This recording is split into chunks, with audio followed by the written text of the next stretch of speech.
I'm certainly disappointed by today's ruling. I think it's a gross insult to thousands of teachers that have taught RE in our schools.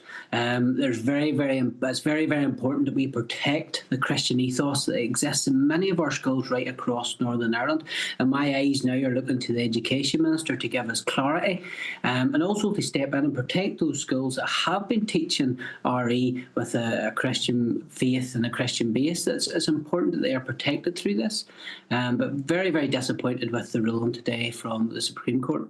Protected from what? What do you mean protected from it? Do you mean that they don't have to follow it?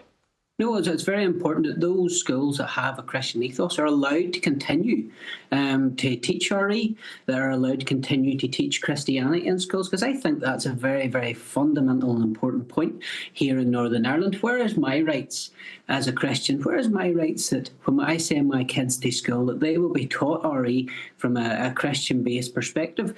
I want to protect my kids from the other worldviews, so I want to make sure, and I want the Education Minister to step in here to protect my rights in all of this. Do you accept that this part of the education system has gone unchecked?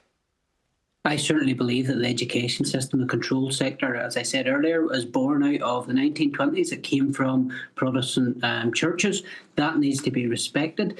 The ethos that we have run through many of our schools needs to be protected. My rights as a Christian parent needs to be protected. That when I send my children to a school, that they are being protected from the worldviews that exist out there.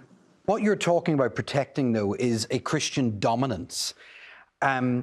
And it's a dominance, that very dominance, that is being challenged by this court ruling today. I still believe that Northern Ireland is a Christian country. The amount of people that have reached out to me today tells me a different story, that there is a lot of people up in arms, there's a lot of people concerned. You know there's a lot of people who aren't Christian. This is not reflective on the vast majority of people in Northern Ireland.